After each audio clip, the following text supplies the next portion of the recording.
Christmas ट्रीको सुरुवात कसरी भयो भन्ने बारेमा धेरै कथाहरू भेटिन्छन्, जसमध्ये एक कथामा यस्तो कुरा उल्लेख गरिएको छ कि इङ्ल्यान्डमा बसोबास गर्ने बोनिफेस जब इङ्ल्यान्डमा छाडेर जर्मनी पुगे, त्यतिखेर जर्मनीमा भगवानलाई खुसी पार्न बालबालिकाहरूलाई ओक नामक रुखको फेदमा बाँधेर बलि दिने व्यवस्था थियो।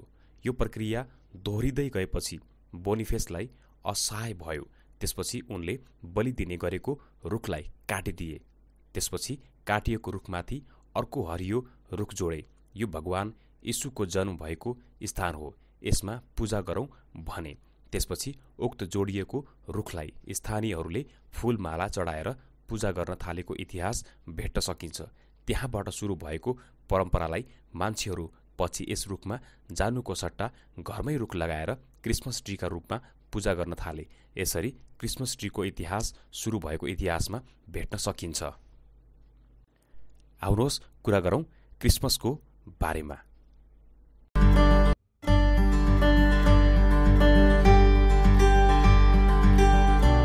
वास्तवमा मैरी शब्दको अर्थात् खुसी या आनन्दित हुनु हो।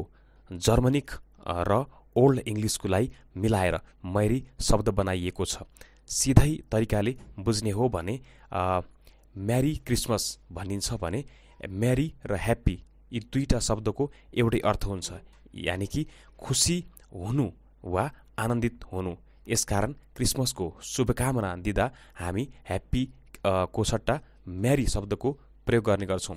यो सम्बन्धमा मानिन्छ कि 16औं शताब्दीमा जब अङ्ग्रेजी भाषाको सुरुवात अथवा त्यो सुरुवाती अवस्था थियो, तब म्यारी शब्द आएको थियो।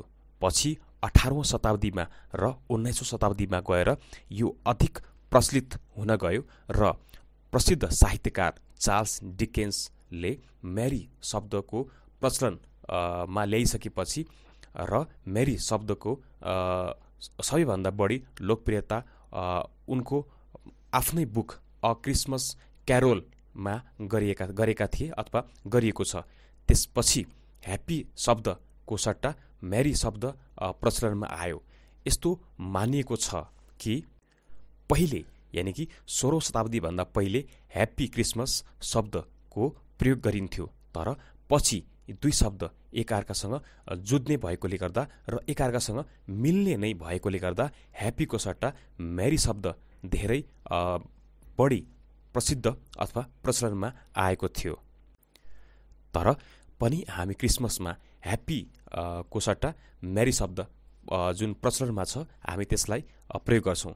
यदि तपाईँ ह्याप्पी क्रिसमस भन्ने या मेरी क्रिसमस भन्ने कुरामा कन्फ्युज हुनुहुन्छ भने अथवा यसमा सङ्कोचमा हुनुहुन्छ भने पक्कै पनि तपाईँले मेरी क्रिसमस भन्नुपर्दछ, किनकि आजभोलि मेरी क्रिसमस अत्याधिक प्रचलितमा यो शब्द चलेको छ।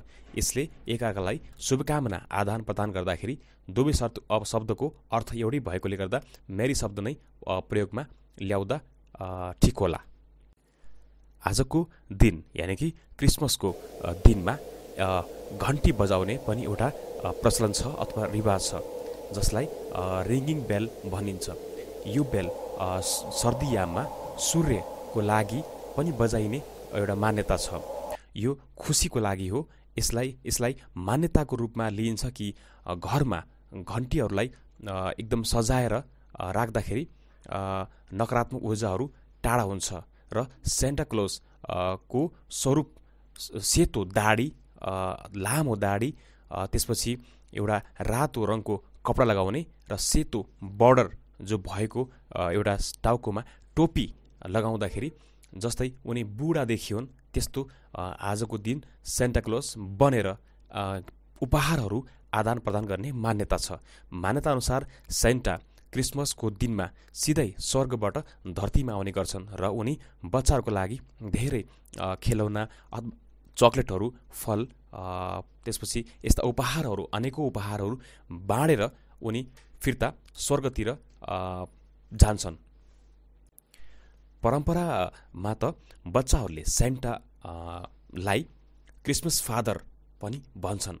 यसलाई क्रिसमस फादर भन्दा अझ राम्रो हुन्छ।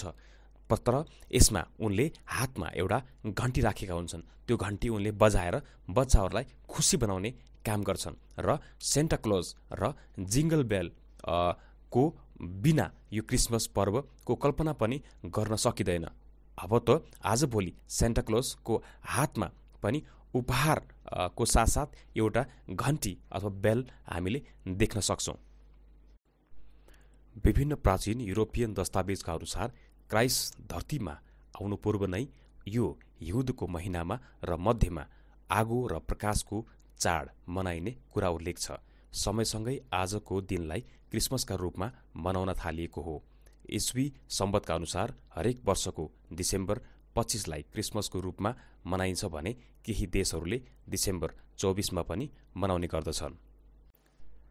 ईस्वी सम्वतलाई क्राइस्टको जन्म अगाडि र एनोनो डोमिनी क्राइस्ट पछाडिको 2 भागमा गरी बाँडिएको छ। आज यसै उपलक्ष्यमा संसारभरि नै उपहारहरू साटासाट गरिँदै आएको हामीले देख्न सक्छौँ।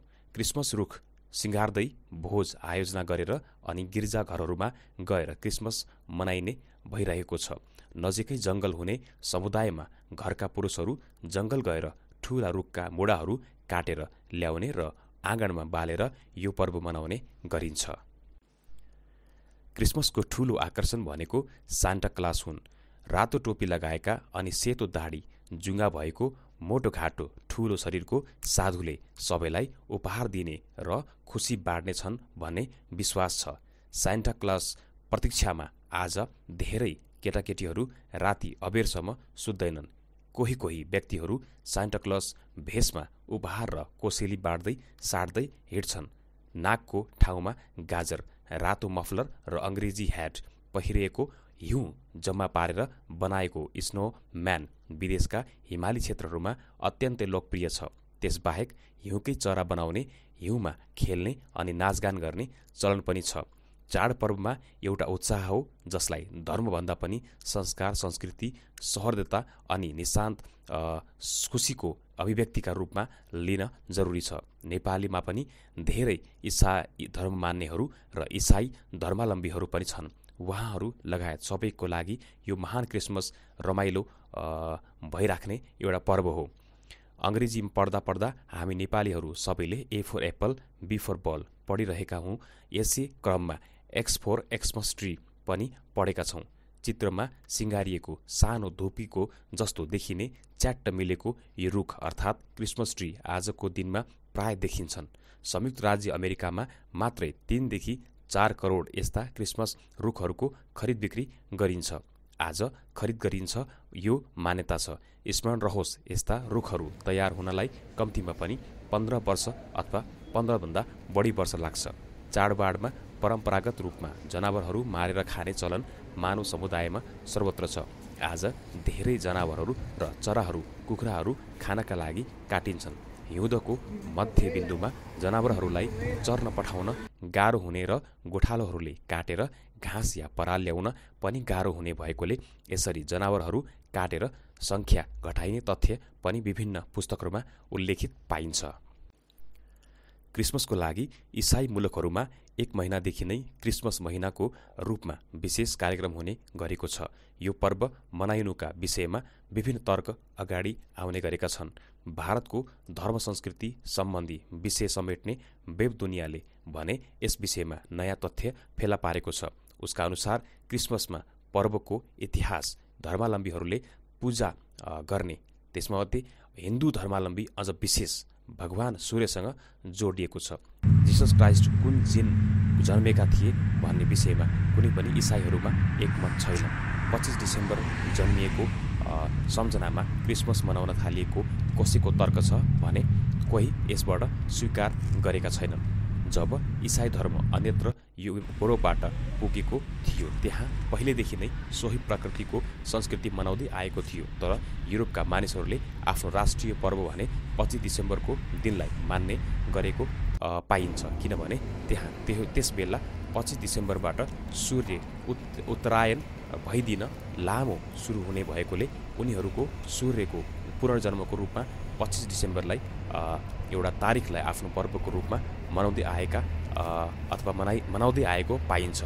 पछि बिस्तारै युरोपको यो प्रभाव युरोपबाट विश्वभरिका इसाईहरूमा पर्दै गयो र अन्तिममा क्रिसमस नै 25 डिसेम्बरमा मनाउन थालिने भएको विश्वास गरिन्छ।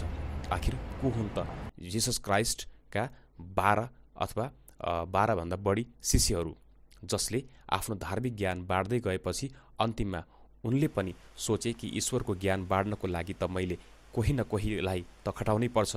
यसो भएको खण्डमा मात्रै विश्वभरका मानिसहरूले ईश्वरको ज्ञान पाउँछन्। यही निश्चय गरी उनले 12 जना त्योभन्दा बढीलाई ज्ञान दिएका थिए। यसमध्येमा पिटर, एड्रिब्यू, जेम्स, जोन, फिलिप, बर्थोलिम्प्यू, त्यसपछि म्याथ्यू, थोमस, जेम्स, सन्त जुदास, साइमन द रिजल्ट अनि मत्तिहा। सम्भवतः संसारभरि धेरै देशहरूमा एकै दिन अर्थात् आजको दिन चारैतिर सार्वजनिक हुने बिदा यसै पर्वको लागि छुट्याइएको छ। विदेशतिर धेरैजसो ठाउँमा जाडोको सिरेटोले आफ्नो गति बढाइसकेको हुनुपर्छ।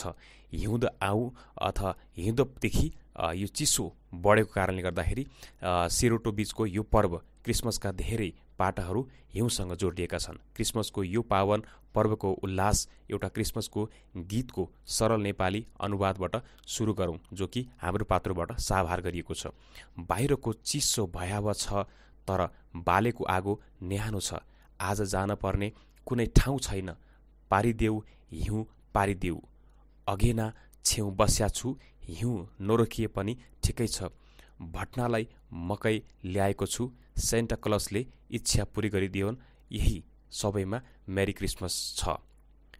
आज यस चाडपर्वलाई एउटा उत्साहको रूपमा, जसलाई धर्मभन्दा पनि संस्कार, संस्कारभन्दा पनि संस्कृति र संस्कृतिभन्दा पनि सौन्दर्यता, त्यसपछि पनि अझ नितान्त खुसीको अभिव्यक्तिका रूपमा लिन जरुरी छ। नेपालमा पनि धेरै इसाई धर्मावलम्बीहरू छन्। उहाँहरू लगायत सबैको लागि यो महान क्रिसमस रमाइलो होस्, रमाइलोको साथ बितोस्। जाँदा जाँदै नेपाली इसाई धर्मावलम्बी साथीहरूले हामी सबैजना हाम्रो पात्रो अथवा यो बाहेक अरू विभिन्न अनलाइनबाट साभार गरिएको यो एउटा भजन जुन हामीले यहाँ अघि गाएका थियौँ, यही शुभेच्छा का साथमा हामी आज बिदा गर्छौँ।